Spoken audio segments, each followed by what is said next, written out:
Hello, welcome back to another episode of Indie Game Social Club's bi-weekly catch-up chat. We like to call it Smalltalk.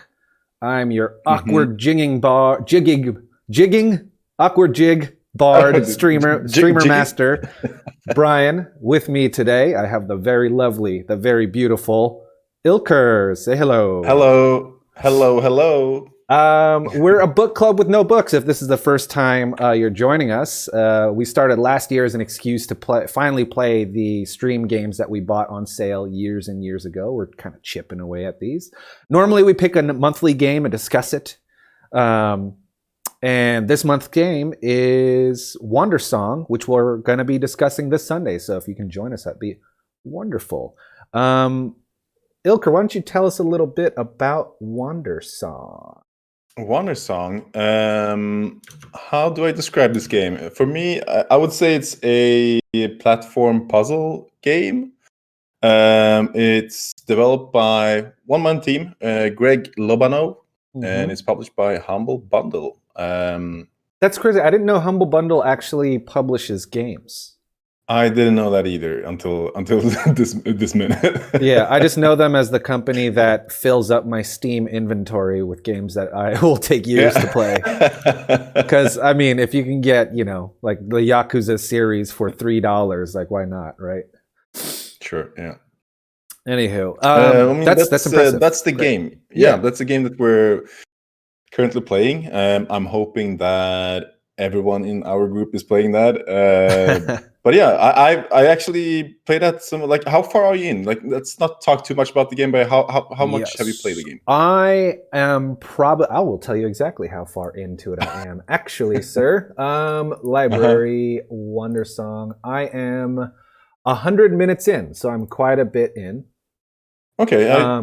Yeah. What about how many songs have you unlocked? If I'll ask you, maybe like one or two. I will say that I unlocked, aside from the first dance that you get, I unlocked the second dance. Okay. Which I don't know.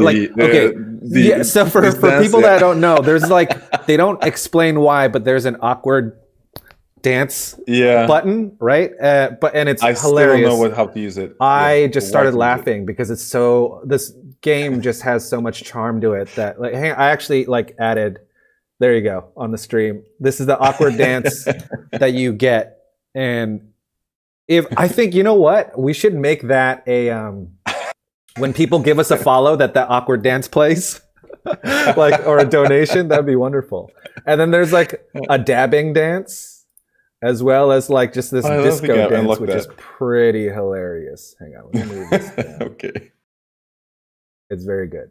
Very, very good. Yeah, it's a charming game for sure. But yeah, we'll talk more about that on Sunday. I think you and I have played almost the same. I think you might be a few minutes further in than me, but yeah. Well, the way the game's structured is that there's clear chapter markers. Yeah. And so that's usually when I choose a nice endpoint or beginning point for my play sessions. And I think they're, they're I like when games do that, because then when you can stop and not miss anything, or or start and not get lost and stuff like that. Yeah. But yeah, for those just joining us for the first time on Smalltalk, I am Brian. Like I said earlier at the top of the show, I am a creative in that I worked in advertising for 7 years, then transitioned into being a commercial director, and now I am gainfully unemployed, working on side fun projects like a short film. And I typically like action platformers. The retroer looking, the better. But I also like my AAAs, and Mario's been my comfort food lately. What about you, Ilker? Tell us about yourself. Is there a genre of movies you like to direct? I don't direct movies, but I would love to do like nostalgic 80s, 90s style action adventure, Goonies or Indiana Jones would be really, really fun. But I really only have the mental bandwidth and the I'm secure with doing short commercial films, but yeah, that'd be really fun. And I'm so the short film I'm actually working on with my niece is a throwback to the 80s, 90s creature films. And it's gonna be, I think the lovable spirit of Little Monsters, or no, Monsters Inc. meets like labyrinth puppetry and stuff like that. So Cool. Been putting that together since late last year, and I hope to start filming soon. Well, look forward to see that. Thank you. What about you? Tell us about yourself. What do you do? What do you like? My name is Ilker, and I work in marketing. If my English is broken, that's because it was never whole. I live in Sweden. I am from Sweden, and English is not my first language. Speak it better than I do. Sometimes, maybe. I don't know. I enjoy. What type of games do I enjoy the most? I think it's JRPGs and fighting games.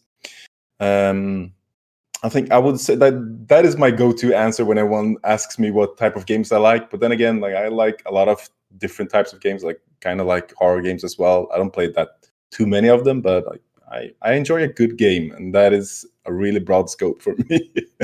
Nice. Yeah, I mean, that's the thing. I'm not a snob about games either. I think that's why we get along well, which is like we're open to the ideas of new ideas in gaming, right? Like there's some people like, I only play Call of Duty. I only play sports games, or I only play RPGs. And I'm like, well, I don't prefer RPGs, but if you present me like a really stellar RPG that like piques my interest with an amazing story, new, interesting mechanics, like, well, I'll try it. Why not? And, sometimes I'll like it. Like best example is I can't stand roguelikes. Like I can't stand that they use it as a marketing term for every single indie game. Yeah. Maybe I just watch too many indie game trailers, but every indie game these days has roguelike, roguelite, and all that kind of stuff. Yeah. But with that said, I thought Hades was okay. The 45 minutes that I did play was pretty okay. The Fire and the Flood, or the Flame and the Flood, is a roguelike in that it's run-based. Yeah. Like you die and you come back and you see how much further. It's very similar to Don't Starve, if you've ever heard of Don't Starve. And I enjoyed Don't Starve. I liked Fire and the Flood even more. But yeah, I'm open to being proven wrong in my perspective, Sure. Would you call Outer Wilds a roguelike game? Ooh, yeah. I would definitely say it is a roguelike in disguise, in that like the narrative's so strong and the reason for reviving is so like it makes so much sense that for me, it just never occurred to me that was a roguelike, and I really enjoyed that game. Just occurred to me. Yeah, no, that's great observation. It's like, God, I remember playing that game because they were talking about Game of the Year on Giant Bomb last year. Yeah, and I was like, that sounds really interesting, and I was just surprised at how Zelda-like it was in the puzzles, and also it didn't really hold your hand on like how to solve this shit.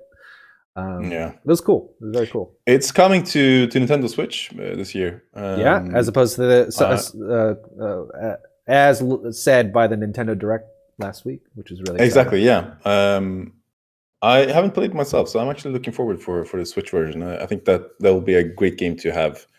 A great bed game, laying in bed and playing a couple hours before going to sleep. Now, did you beat it the first time you encountered it? No, I haven't. Like I didn't play. Like I watched some videos of it, and just like you, I listened to the Giant Bomb Game of the Year discussion they had about the game, and it really piqued my interest. And I started watching some videos of it, and then I was like, I think I'm gonna just save this and play it for myself.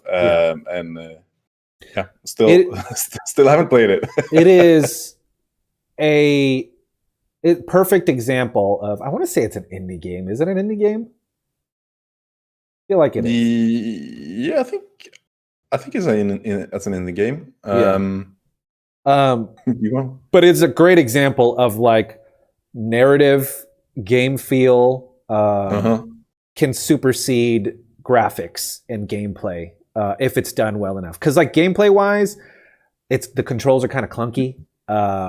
Graphics wise, it looks like a really polished Nintendo 64 game.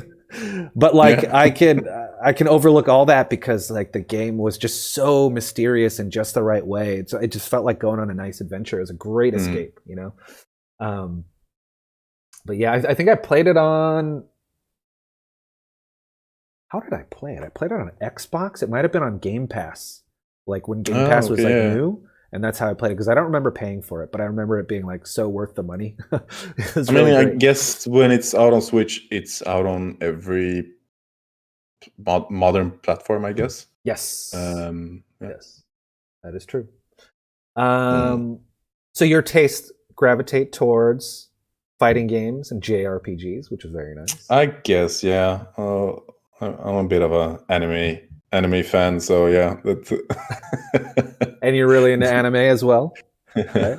I am, yeah. Yeah, it's great because those interests are not like I kind of took a big long break from anime, but every now and then when someone Mhm. recommends a stellar anime series for me to watch, where it's like, yeah, it's anime is kind of like indie games where like you can overlook the fact that it's this very specific type of art style, but you know the story is really good, like Definitely, say yeah. Miyazaki or something like that. Yeah. It's really neat. Definitely. I actually it was a few years ago now that when I got Crunchyroll, and that was a game changer for me, but because I hadn't watched a lot of anime like in adult lifetime or adult years, and once I heard about the Crunchyroll, I got it, and I was like, man, there's so so much anime to watch, and there's so much shit as well as good stuff. So like, you really need to know what you're looking for, or at least like give. Like, you might just be spending an afternoon just like Yeah, watching one or two episodes of different series just to like see what will stick. Um, yeah. All right, but yeah, two modern animes that people that don't normally like animes should watch. Two recommendations from Ilker. Go. okay, I would say One Punch Man and Mob Psycho 100 Why? because they're really good and their art styles are awesome. Okay, so I've heard many good things about One Punch Man, and even Bill Uh-huh. Burr, the comedian, he recommends One Punch Man. And to me, Yeah. it looks like another Dragon Ball Z, but with a bald guy. Like, why is One Yeah. Punch Man? What makes One Punch Man so good? And I'm not just like trying to be critical. Like, I want to get into it, but No. I'm just like, ugh, it just looks like a I chore to mean, watch. yeah. Well, I guess just give it a shot. I mean, it's basically about this superhero that defeats his enemies with one punch, and Uh-huh. since everything in life is so easy for him, he gets depressed because like there's no real challenge in life. Interesting. So like, I think the first few episodes is basically about his like struggle with depression, or I mean, he's basically depressed all the time, but Yeah. Is it kind of like um that's interesting the way you say it because then it feels more like an existential thought experiment, right? Like if it's everything in yeah. life is easy, how do you find your purpose? Which is so heavy. Yeah, basically that, but also it is a comedy, so like it's made in a funny way, and Yeah. all the heroes and the villains have like just goofy, I don't know, goofy superpowers and goofy names. Yeah. And same goes for Mob Psycho 100. Like, that is What is it? got Mob some really good Cycle characters. 100? Yeah, Mob Psycho 100. Yeah. Okay.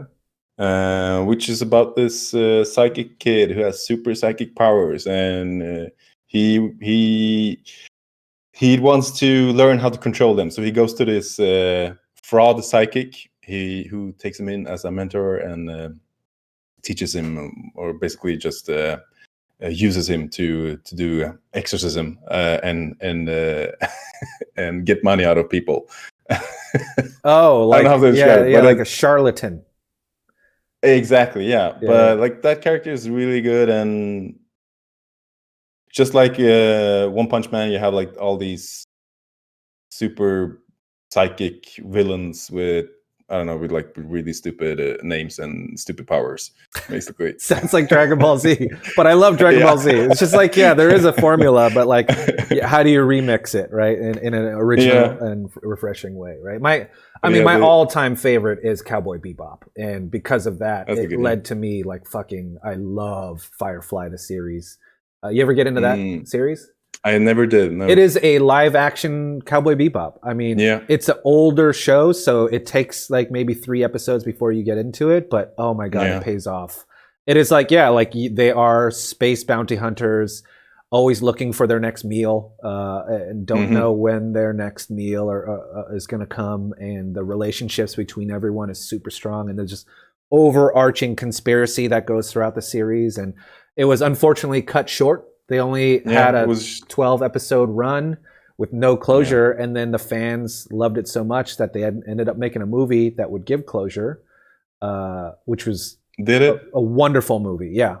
Okay, perfect. But that's a happy ending to that story, because there's a lot of series that don't get that type of closure. Oh, yeah, absolutely. Carnival, for once, I love that show. I thought that was super awesome, but they closed it down after 2 seasons. Yeah. And the same goes with Bored to Death. It was also a really funny series on HBO. Yeah, that's why I'm like, what do you call it? Traumatized by new series. Like, I don't want to follow it unless I know like a lot of people are watching it. Not because I think it's cool, but because that would probably mean that it's not going to be done after 1 season. So I don't get emotionally invested in these characters, you know? With that said, sometimes I just can't avoid it because it sounds so tasty. I want to get into it, you know? Raised by Wolves, that Ridley Scott show on HBO. Still need to watch that. Yeah. Oh, God. It's good. If you're an Alien fan, it has the spirit of the first Alien film. Yeah. Like, it's very good. I really like the Alien universe, or the Alien lore, as you call it. I really enjoy that. And I think I would really enjoy the Raised by Wolves as well. Nice. Yeah. I highly recommend it. What else is going on in your life, Ilker? Not much. I mean, just working and trying to find time to play some video games, and paint some Warhammer, basically. Hey now, there you go. I've been getting back into mini painting myself lately. Yeah. I bought my Grail game, Gears of War, for those people watching. It's a Gears of War board game that was printed in 2011 and has been discontinued, and it's supposed to be a very good dungeon crawler game. And I refuse to play it until they're all painted. And there's like 30 something pieces. I've been working my way through, so I'm doing all the bad guys first. They're really fun to paint because it's just like one color. And so, yeah, I've just been working my way through that. I've painted maybe 9 at this point. And how many models are there? 30 something. So it's going to take a while. You're on your way. Yeah. I mean, you're third way in. Yeah. Also, it's one of those hobbies that I'm still kind of like a little bit embarrassed to share with, say, if I bring a girl over. Like, I don't want to like kill the mood by having my hobby paint set up on the table where we're supposed to eat dinner. You know, so I put it away and forget about it. Sure, I have recently on Tinder and on Hinge, on dating apps, starting to say that I paint, and that piques the interest of girls or people in general. Yeah, and they will be like, "Oh, what do you paint?" And then you go like, "Oh, well, it's not that interesting, or it's not really what you think it is." She's thinking like, "Oh my God, this guy's a Swedish artist." Yeah, exactly. And he's just like on Sundays drinking coffee and just painting. Barefoot, like struggling. Exactly. Oh, would you paint me? With Morrissey playing in the background. Yeah. It's basically just me with my glasses on my nose tip and listen like this. She's like, yeah, paint me like one of your French girls. But no, like I can do non-metal metallic and wet blending. Yeah. Almost, yeah. Oh God. That was a nice thing because off stream, when we're not talking about indie games, we're talking about other nerdy shit we like painting. Yeah. Also, like Indie Game Social Club and the After Hours has slowly turned into Indie Game Skincare Club. And so we've been talking about, I've been getting into like, my mom got me a series of Korean face masks for Christmas, and I've been working my way through that. And I've been just kind of going down the rabbit hole of like just skincare in general. So I've been learning about snail masks, you know, those face masks, but they're made from like snail mucus. What? No, I didn't know that. Hey, I don't know if you noticed that I've shed like 5 years off my face. You look great. Snails. Yeah. Snail mucus. Yeah. I was talking to my friend the other day. It's like, how I'd like to think there's a farm where they're just milking snails for the mucus. I don't want to even picture that. I've discovered the miracle of retinol, which is like a vitamin B kind of thing where you incorporate before you moisturize, and like I feel good. Yeah, I feel dewy and youthful. looking great. Highly Looking recommend great. it. Yeah. So should we talk about games? If you want to, we can talk about skincare products as well. I'm using a 3-step as well. Ooh, all right, wait, let's not rush into it. What's your 3-step? I'm a 2-step guy. Wash and lotion. That's it.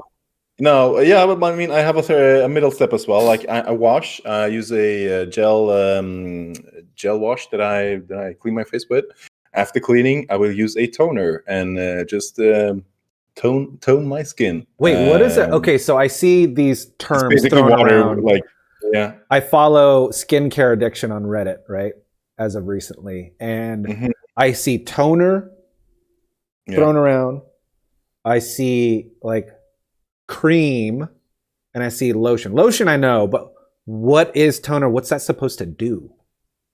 I don't know. Let's invite my friend Daniel to our next episode, and we can talk about skincare because he knows his shit. Skin talk. I asked him. Yeah, I asked him why toner, because the thing is when I ordered my skincare products, they gave me a bunch of samples. Like free stuff. Yeah, samples, and there was this toner in there. It was actually quite a big bottle, so I tried it, and it felt nice.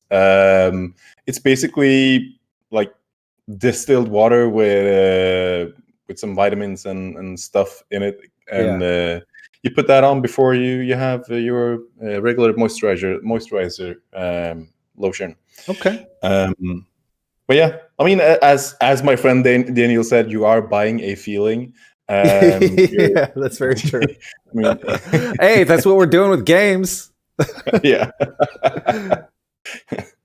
But yeah. Related, full circle. Anywho, if we haven't lost everyone already, whoever's left, the very niche group of people that both like games and skincare, stick around. We're here to talk about some indie games. Let me throw a quick transition. And yeah, so now we're going to get to the part where we're going to talk about the games we've played. Let me just get Wandersong out of here real quick. And Ilker, why don't you start with what you want to talk about, and I'll throw that up on the screen. What have you been playing this week? Okay, let's start with the same games that we talked about last time. Sure. I've been playing some more Yakuza. Okay. Just a little bit. I haven't had the time to invest that much into it. But is it Yakuza Like a Dragon? Yakuza Like a Dragon. There you go. And it's still fun. It's still goofy as hell. The stories are also still sappy and melodramatic. Just the way I fell in love with the game. And I don't know. I don't have that much to say about it. I'm still really enjoying that game. I just wish I had some more time to actually just sit down for a few hours and play it, because right now it's been just like half an hour, 40 minutes. So what's your total play time in that game so far? Ooh, I don't know, actually. Might be a few hours, maybe 3.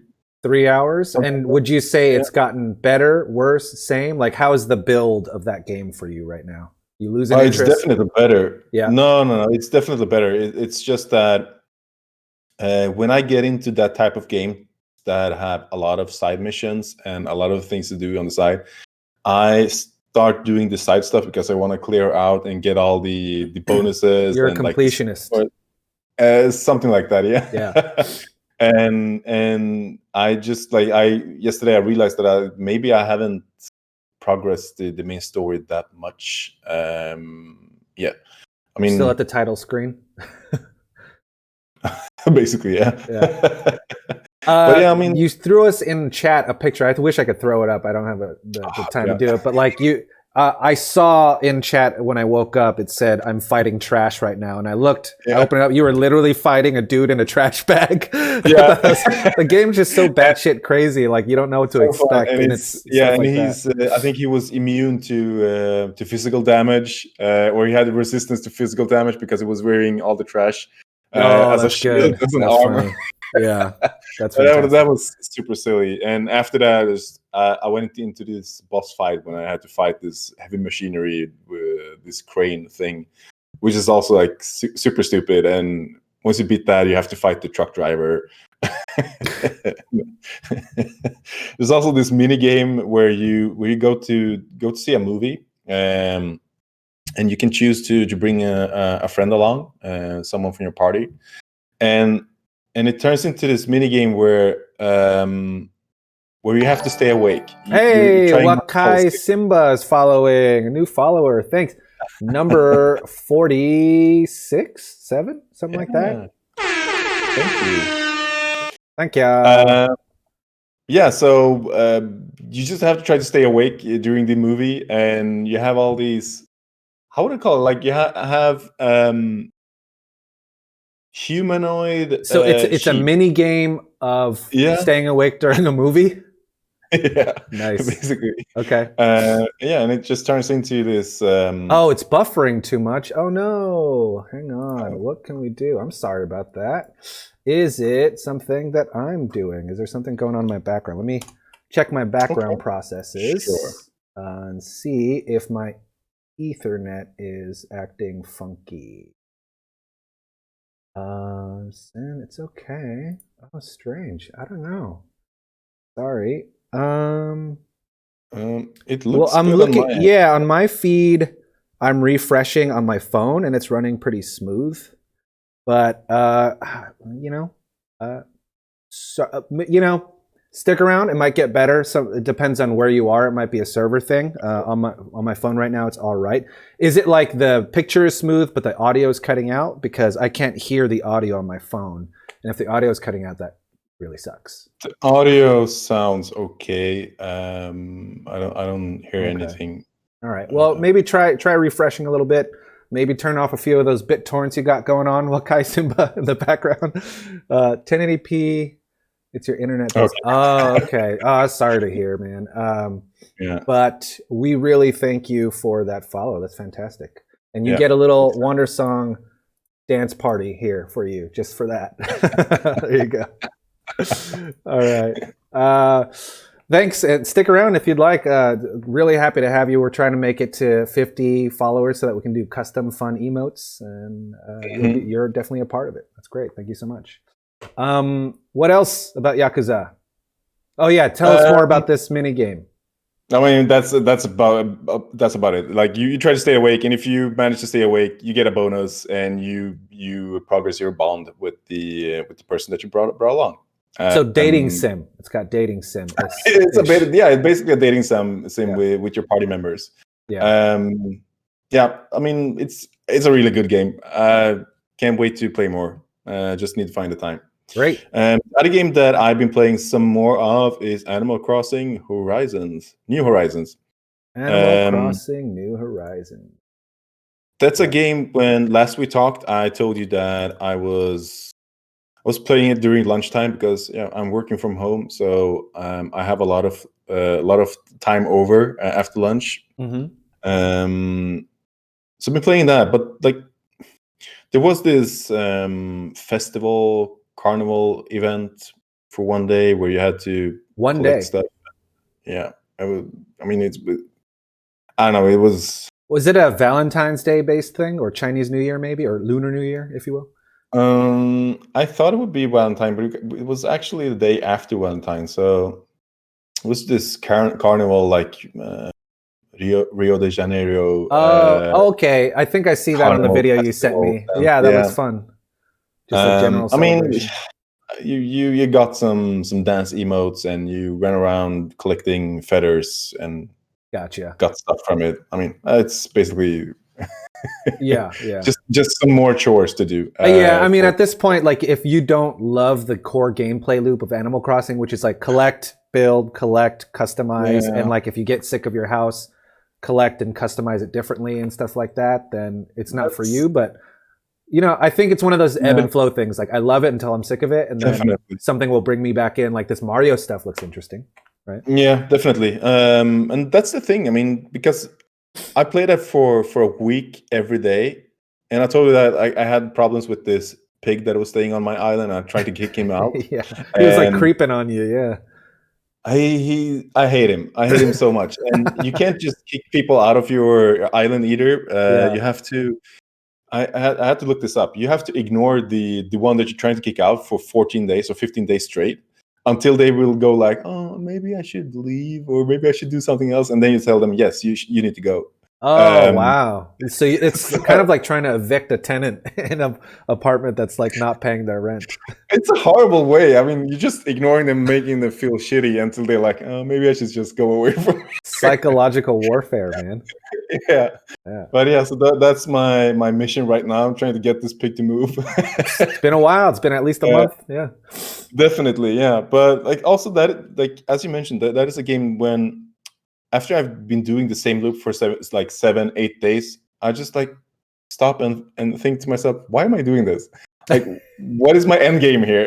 What You mean in life or the game? the game? I mean, why am I spending time here? Because I'm not building anything. Like, I'm just looking at stuff that other people built on Reddit. Yeah. I recently started following the Animal Crossing Reddit Reddit forum, and yeah, I mean, there's some geniuses doing some really, really awesome stuff. But like, you're just looking at them, like looking at those stuff and the things, and just, I'm never gonna do this. It looks awesome, but Yeah, it's just you see the mountain you have to climb to get all that stuff, right? Yeah. Wakai Simba, over the last 2 years per se, I have to say, indie games have up and eclipsed a lot of AAA games. Yeah, from Animal Crossing to Hades to surprises like Among Us and now Valheim. I would have to agree wholeheartedly with you because I just started to play games in general less and less. And my Xbox became this $300 Netflix machine until I was introduced to like your top tier indie games.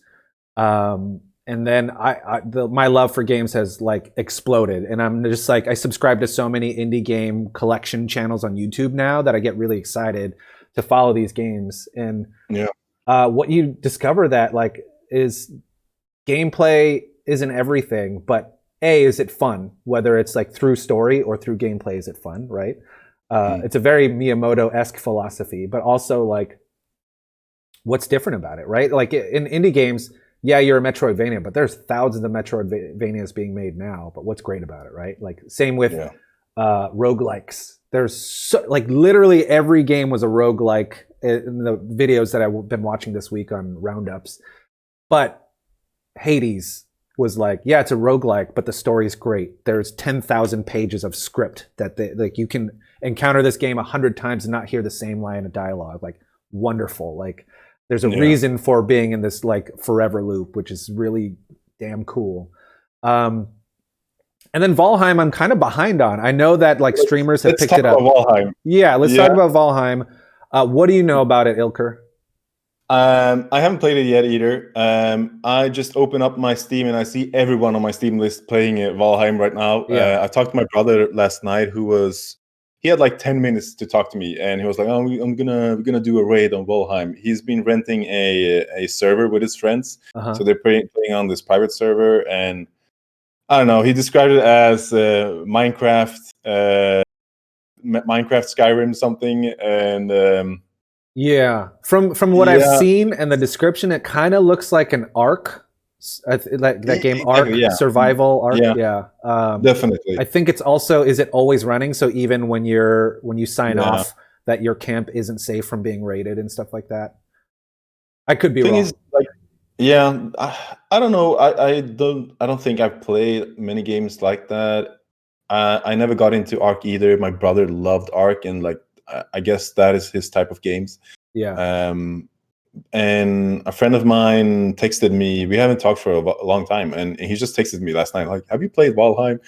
Yeah. And I'm like, "No, I haven't. But you want to try it?" And he's like, "Yeah, sure. Let's just let me get my PC in order, and we'll boot it up." Yeah. So maybe next show we'll have some more Valheim talk. I paid for Ark early access, and I didn't know what I was getting into. I was like, oh, okay, yeah, it's a crafting thing, blah, blah, blah, not unlike Minecraft. I woke up naked on a beach and built my way up to like clothes, and I made a little shelter, and I just went out for more wood and got killed by a mob of tiny dinosaurs, and I died, and I woke up naked on a beach again, and I was like, I'm good. Not for me. Yeah. This doesn't feel good. I don't like this. It's not great. Yeah. Wakai Simba. Sorry, go ahead, Ilker. Sorry. What does Wakai Simba say? Valheim is an adventure, pure and untouched. It feels like a game you touch and keep uncovering more and more things. It's a thoughtful experience. Is it not unlike Ark? Will I wake up naked on a beach if I die? If they fix that, then I'm all in. Robbed and killed. Yeah. And, I do hear that there's a really interesting graphical approach while everyone's going like crazy graphics or pixel art or whatever. These guys are going for, I think it sounded like a PlayStation 1 kind of low poly approach. It looks, sorry to say that, it looks shit when I looked up screenshots of it, but. Yeah. But sometimes it could be like shitty good, like Among Us, right? Yeah. Like it works for that, right? For example, yesterday I saw a clip of someone finding a living island in the sea. Oh, it was so very unexpected and different. It's simple yet something. That's what I like, where they keep throwing mysteries at you, right? It's pretty neat. I think my brother actually mentioned that the game is always, the world is always generating, like it's, what do you call it? Like seeding, maybe? Random seeding or procedurally generated? I guess it's random seeding. Survival game mechanics are familiar, but the gameplay is what catches people. Okay. I think I might do a thing where I just like watch it more, see like clips from streamers and see what they're doing with it. And maybe that will be our next stream game. That could be. Try to subvert our expectations on not waking up naked on the beach. Yeah. Sure. So that is Valheim. That's Valheim, yeah. Are they still early access, do you know? Or are they like 1.0, they're out? No, I think it's still early access. Yeah. And hey, another gem to come out of Sweden, apparently. I think it's like 6 people out of Sweden made it or something like that. And like they're surpassed over 1 million sales, which is pretty amazing. So good things coming out of your hometown. Yeah. My hometown, Sweden. Yeah. Your hometown of Sweden. The population, me and a few more. Yeah. What else you playing? Okay, I got 2 more games, and then I'm going to pass over to you. Sure. I played a little bit of Street Fighter V Championship Edition. Not going to talk that much about it. They just released the winter update, and they also released a new character. The video you sent me, is that your gameplay? No, that's not my gameplay. I would never show you my gameplay. Great. I have that one clip where when I finally get that combo off with Chun-Li that I sent you and Simon and everybody else. Nice. But yeah, that is a combo that I've been trying to figure out how to do that for a long time, and I just had this epiphany after watching this combo video. I'm like, oh, maybe I need to stand in a corner to do this. Interesting. Because it does something with the frames. So you need to touch the ground before the opponent actually touches the ground as well, so you can make a second jump. Interesting. So it relies on the physics of the game. Doesn't even know what I'm talking about, but yeah. Sorry. Yeah. It relies on the physics of the game. Like it's not necessarily like a combo that someone can find on their own, but it relies. I don't want to say glitch, but it just relies on very specific circumstance in the game to pull it off, I guess. Definitely, and that is the thing. Like I mentioned, I like fighting games, but it wasn't until fairly recently when I started to actually learn fighting games and just trying to understand fighting games. And there's so much like technical stuff that goes into fighting games. Like you are basically counting frames for animations and trying to find like your combos. If it's a -2 on frame, or is it like -2 on hit, and you're doing math basically. Damn, really? To figure out the combos. And yeah, I mean, it made fighting games a lot more enjoyable. I think it became even nerdier when I started actually, like when you started thinking about like what you're doing. Yes, you described it to me as it's more like chess. I would describe it more as I would sure chess. I mean, you have the mind game there, and if you simplify it from chess to rock scissors paper, basically, Yeah. and you're trying to remove your opponent's options, that is basically what you do in chess Interesting. as well. Yeah. But like you throw a fireball, and if because you want to do a jump in, and Oh, okay. if you throw a fireball, they can't really. They need to block that because they can't counter. They can't do an anti-air when you're Right. jumping. So that's why you're trying to just eliminate their option to anti-air you, so you can do an air attack. Yeah. So yeah, that's one of the basics, I guess. No, I mean, this is the level of depth that I knew kind of existed, but I was just like, I Yeah, don't want to learn it. It's so much. yeah, it is. But Yeah. once you get into it, like, it starts Yeah. getting really fun, and when you play against other people who are also like on the same level as you and trying to figure out how to play it, it's actually really fun. Oh, Um, Wakai Simba. That's actually a great analogy from what I've seen because I've watched Ilker play before. And he says it's a game of chicken and chess mashed up together. Are you into the Definitely. fighting game scene, Wakai Simba? What fighting games are you So it's playing? like who wants to go first, who wants to engage versus like who wants to play a little passive. And I guess, Yeah, something with like a fireball, you can bait them or you can fake them out and stuff like that. And like that kind of that stuff's is exciting. sure, and that's a good segue to the winter update as well, because they introduced a new defensive mechanic, which is basically a counter which every character can do. So that is really helpful against very aggressive characters. Like it really changes the dynamic of the game, because if you're playing really aggressively, you're gonna get countered. Like you can interrupt their combos with this new mechanic. Yeah. So it really changes up the game. Like you actually play a little more cautiously. If you used to be a very aggressive character, like because you can any second you could actually just get countered. Yeah. um, but yeah, that's a game that I'm gonna play a little bit more of this weekend, and just Wonderful. trying to figure out more how to utilize that new mechanic. That is Street Um, Fighter Five. What yeah, else? What else Championship you got? Edition. That is. Championship.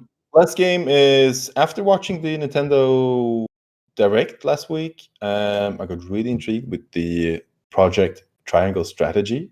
Oh, Um, did I ever send you a video of that? you did Do you have not. it? You did not. Oh shit! I'm But that sorry. is the We'll have Final Fantasy Tactics spiritual successor that uses Octopath Traveler graphics. exactly. Yeah. I mean, it is straight up Final Fantasy Tactics. Um, the story seems to be on the same level as the other game that they made, Octopath Traveler. Yeah. Yeah. Wakai Yeah. So fun. Simba used to be into fighting games a long time ago. Mhm. Since played Street Fighter and Sega all the way up into like a couple years back where you got tired, thought fighting games got stale. Yeah, though I think there were kind of like the tentpole games, right? Like your Street Yeah. Fighter, and then everything that came in between with some like there was some Fatal Furies that popped up. Sure. Something yeah, 90s fighting games. Samurai Showdown though, I remember seeing that in the arcade. That game was beautiful with the scaling and stuff like that. Yeah. Fell I Seal? mean, Not sure. What else is that?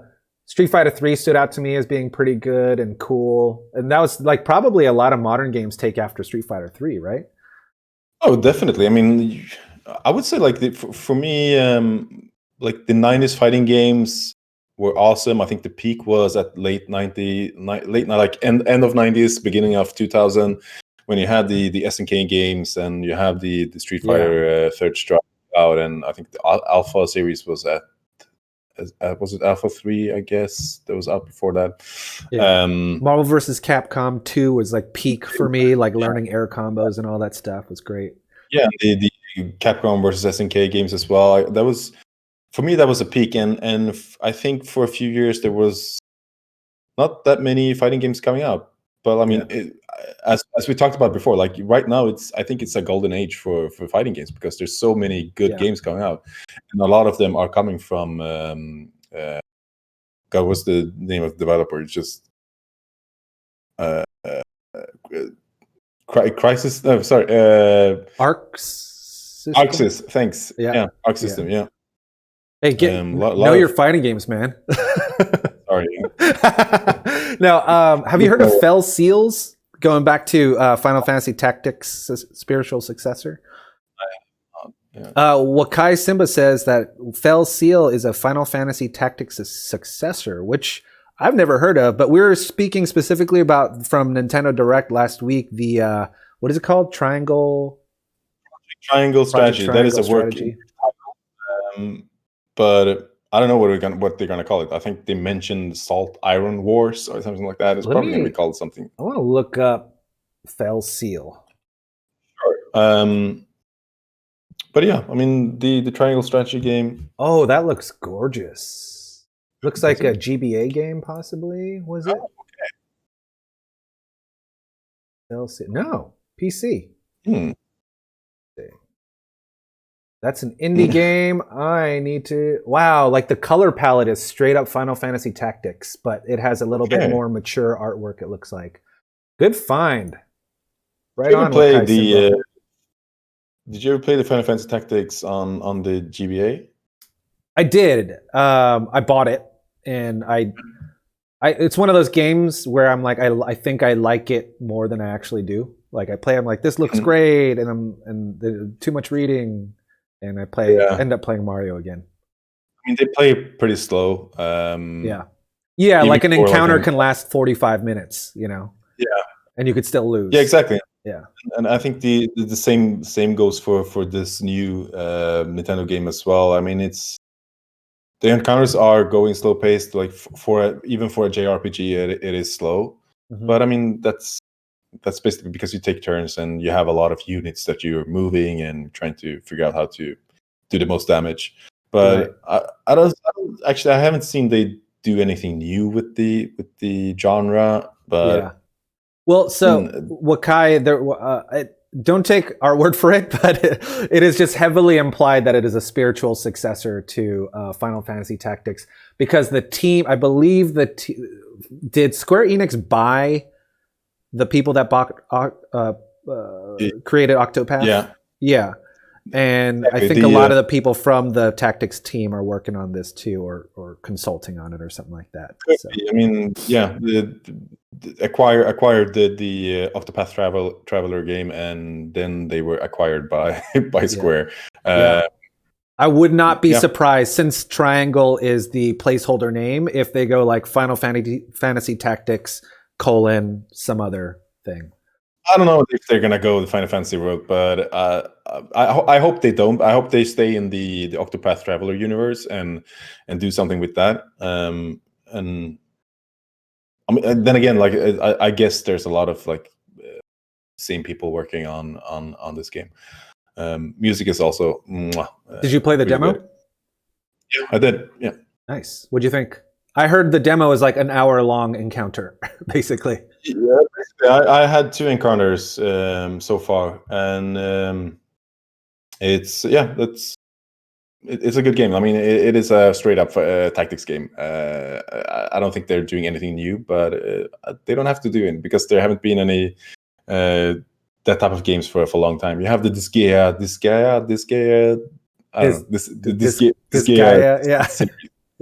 series.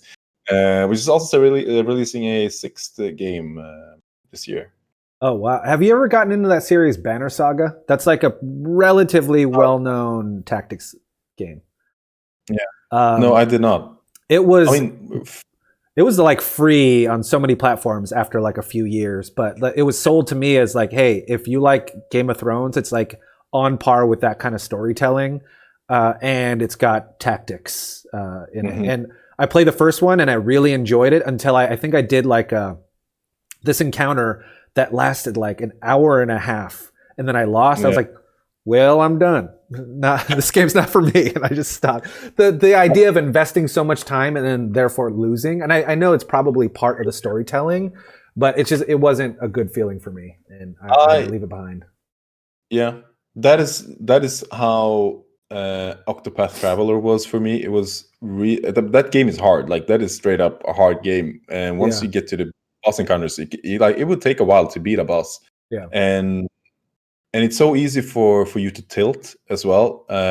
Like if you have 4 characters, if one starts dying, like you're just gonna snowball, and everyone's gonna, like, if your healer dies, just like Yeah. goes drain. And I really hope they kind of keep that in this triangle strategy as well, because I like the games when you can really tilt When you're the trying one. and you're not just mindlessly hitting attack or whatever. Exactly, yeah, that you makes actually sense. have to, like, be careful and Tactics. not fuck up.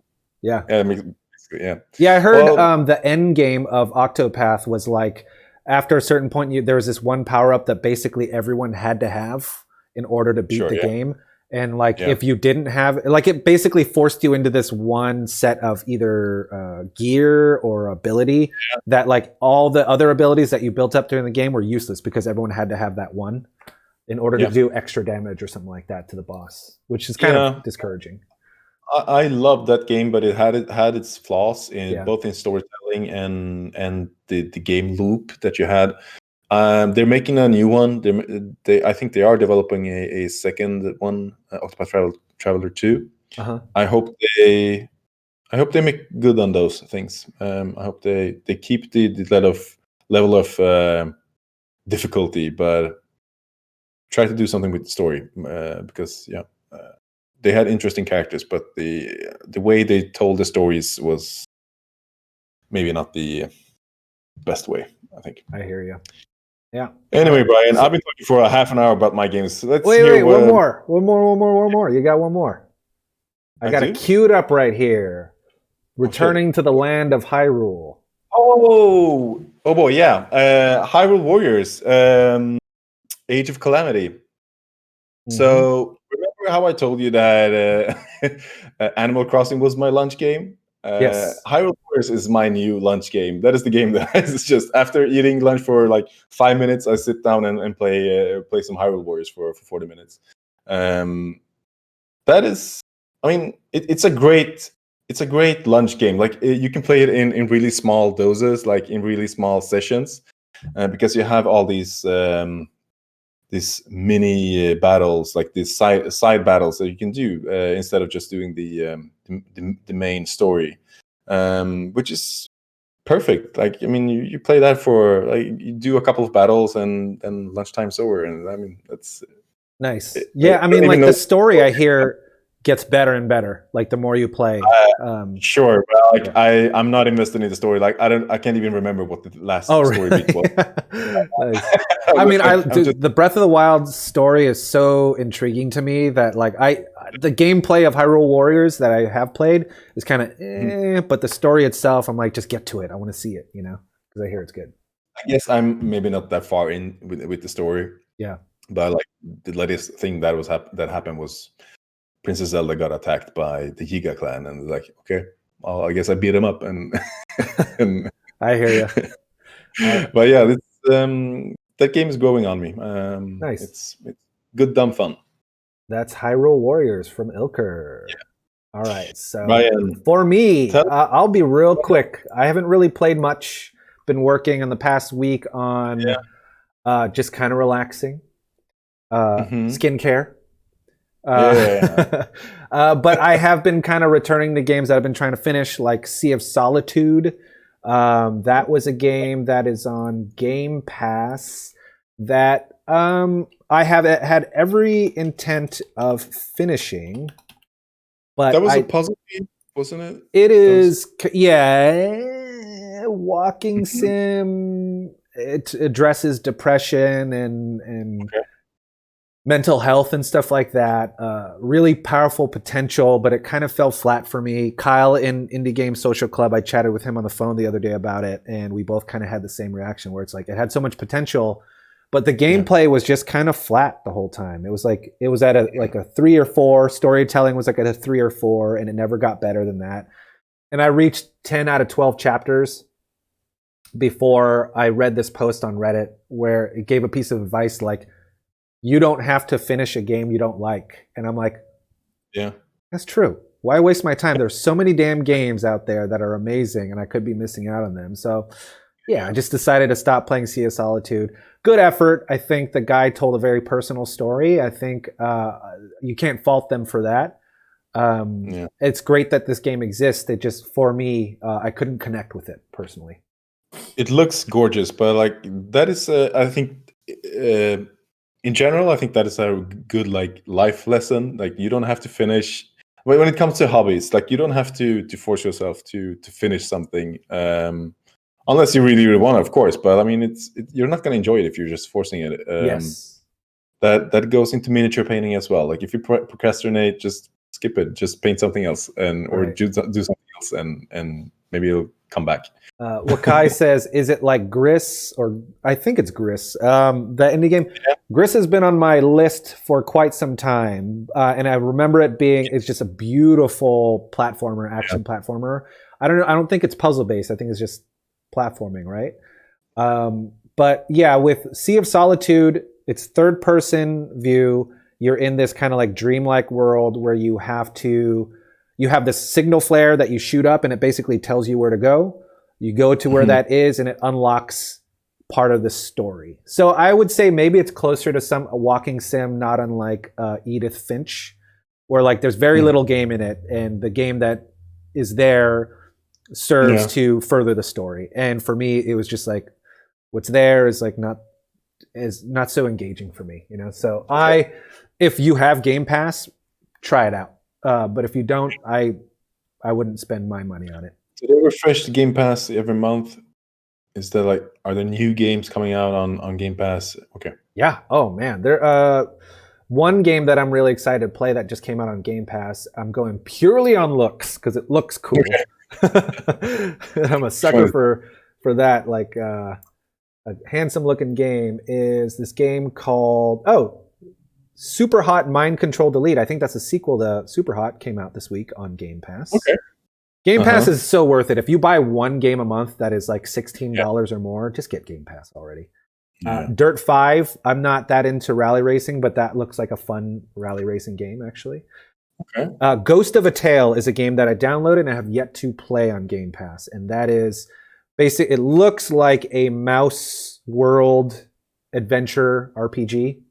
The artwork and graphics look great. You're just like a little mouse, and it looks like you have you're like a little bard as well going on this adventure. Okay. It looks very good. What else? So Sea of Solitude, we've been playing The Witness as a group between me, Simon, and you. We've been group playing The Witness, and I'm really excited. Hopefully we get to play.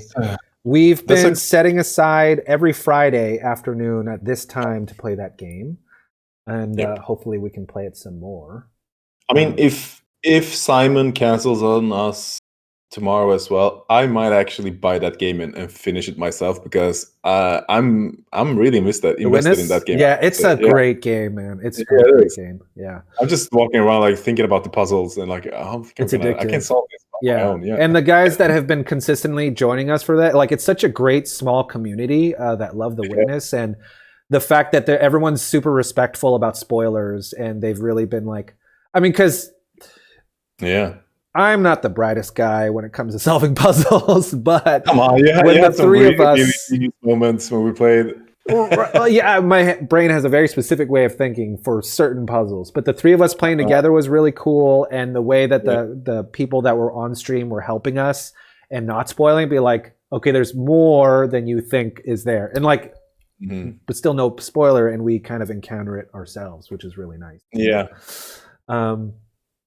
But yeah, The Witness, I'm really excited to play that again tomorrow, hopefully with Simon. If not, we can find another game to stream. Maybe some Wandersong.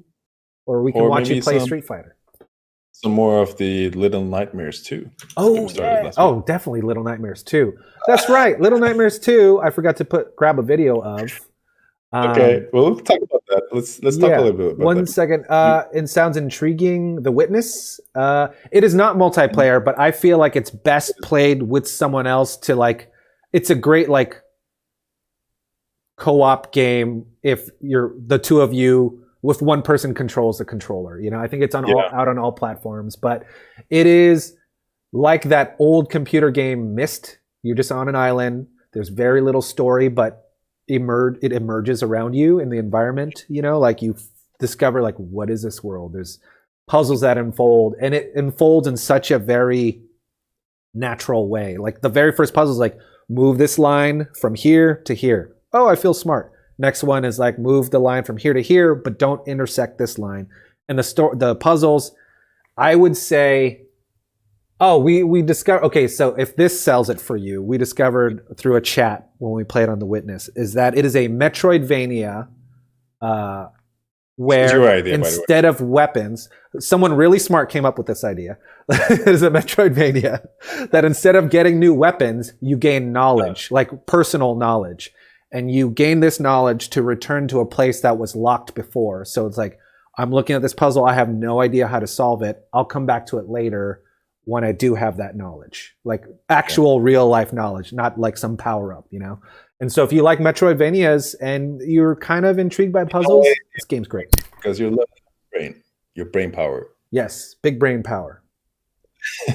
And yeah, if you play with someone else, you get double the amount of brain power. Yes. So the three of us equals one fully formed brain.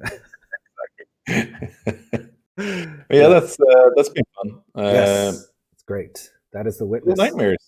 Little Nightmares. Let's talk about Little Nightmares 2. That kind of came out of nowhere, but got great reviews. We reviewed Little Nightmares 1 for our Halloween theme month back last year in October. And it was overall, we had a good impression of it. It had its flaws. We called it Loading Nightmares because on Switch, Ilker timed it out. It's like 1 minute and 30 seconds. Yeah, that was a long loading screen. Yeah. I don't remember controls, if it was a long ass loading screen. I can't remember the time, but yeah, it was long. Yeah. Controls were a little bit wonky. But despite that, the story, the artwork, the mood was fantastic. Puzzle platform. They've done good. Yes. Yeah, they've done good on the second game, I think. It feels like a great sequel. Yeah, I mean, it's basically more Little Nightmares. It looks better, and I would say there's a little bit more puzzles in it. Like the chess puzzle that you and I had to do, I think that's something new for the sequel. Yeah. Yeah, they evolve. It doesn't just feel like more of the same. It feels like a good, like, hey, we're returning to this feeling, and they expanded on it. Especially now you're not completely helpless and you can beat people up now. And yeah, exactly. Because I would say the first Little Nightmares is more of a stealth game than it is a puzzle game. Because I don't think there was that many. I can't remember any puzzles that I had to solve in that. But yeah, in the second one, the chess room is basically it is straight up a puzzle. That was really neat. That was that's one of those puzzles where like my brain didn't work that way, and then you kind of saw it a little differently than I did, and we were able to get out of that together. That was really nice. Yeah, teamwork. Very cool. Yeah, Little Nightmares 2 and 1. If you haven't played it or heard of it, check it out. If you would love that game, if you'd like Inside. And what's another? Maybe Braid. And I played another game that was kind of similar recently. What would that be?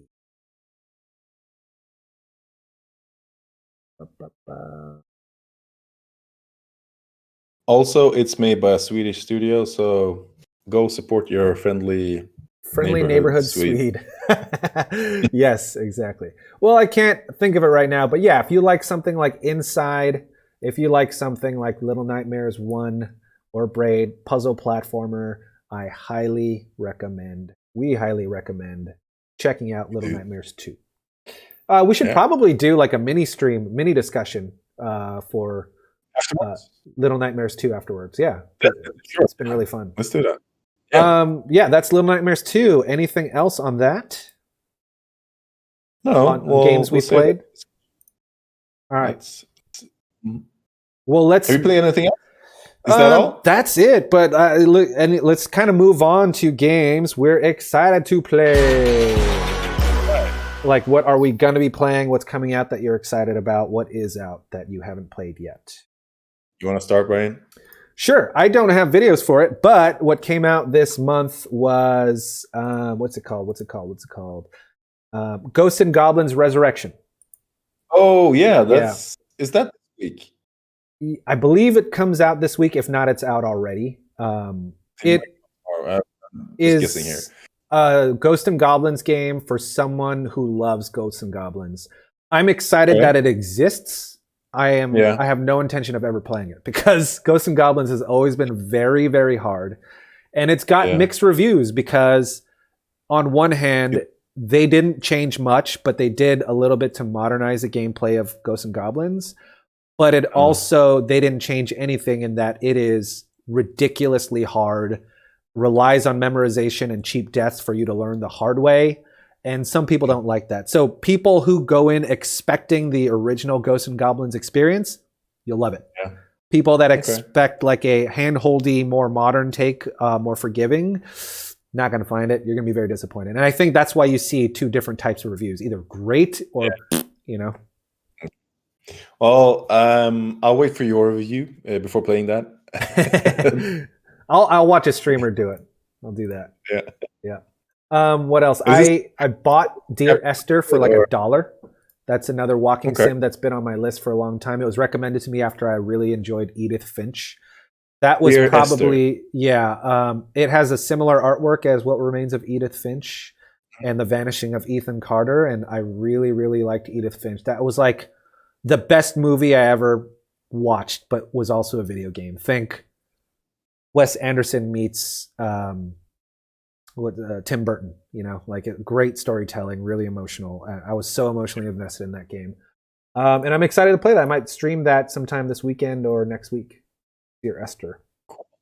And lastly, that's pretty much all the games. I started learning Blender. The 3D program. So look out for a new intro coming sometime soon, maybe, with 3D graphics. Yeah. Cool. Yeah. What about you? What are you excited about? I'm excited to go back to play the games that I'm currently playing. Mainly Yakuza. I want to get into the new Super Mario game that came out. Like, was it last week? The week before that, 2 weeks ago, I think. Mario 3D World, Bowser's Fury. I just haven't had the time to just sit down and. It's a 10-year-old game at this point. Can you imagine that? It is. Original? I played the first game. I'm excited to try the new one, the Bowser's Fury, because they talked about it on the last episode of Giant Beastcast, and it sounds cool. I'm excited to play that, and I'm also excited to actually try that Valheim, just to see what that is. I think we definitely should. I don't think it's. I think maybe the naked on the beach being frustrated might be mitigated by playing with someone else. I'm hoping. I mean, the way my brother plays it with a private server, that sounds awesome. Like you don't have to worry about people robbing you or I don't know, destroying things you're building. And if something is destroyed, then it's probably one of your friends, and you can just destroy them back. I don't know, destroy them back. Yeah, destroy their lives. But yeah, I think I settle with those two games. I'm counting the days to Guilty Gear Strive that is releasing in April, but it's still 1.5 months left to that. But yeah, that is a fighting game that I'm really looking forward to get into. Nice. I love when new fighting games come out because like everyone is on the same level, like on the same learning. Like it's always fun when something new comes. Guilty Gear Strive, is that going to be for entry-level players, or is it going to be like a fighting game players game, right? Like super technical and all that kind of stuff. It is technical. From what I heard, they've slowed down the game a little bit, so it's definitely more welcoming to newer players. Yeah. Because it is in the genre of anime fighters, and anime fighters are usually like juggling people, and you're just waiting on your turn to waiting for your turn. Strike back. But I think this looks a little bit more like Samurai Showdown that came out recently. Oh, okay. When it's more like you're playing a lot more like footsies and the what do you call it, the just like normal attacks. I forgot the term, what it is, but I mean, it's basically Oh, I can't remember it. Anyway, I guess it's welcoming to newer players. Great. Awesome. Yeah. Looking forward to it. Also, I kind of want to check out Samurai Showdown that came Neutral out game. with. That's what it's called. What is it? It's called Neutral Game. Neutral game. All right. Neutral game. Yeah, that's when you're just trying to find your opponent's finding openings in your opponent's. Gotcha. Yeah, Samurai Showdown never really took off, but I kind of want to check out, see where it is, because I do remember it came out for free on Stadia, but very little fanfare. Might mean it just sucks, but I love the arcade game. It looked great, and it was really fun. Yeah, back in the day, that was one of I thought it was a super cool game. Yeah. Yeah. All right. I think so. Is that it for this week of Smalltalk? I believe it is. Thanks for joining us. Feel free, please. I'm going to turn on the Wander Song jigs again. Please join us this Sunday at the same time for our Wander Song discussion. Hope to see you there. In the meantime, say bye, Ilker. Hello. Bye.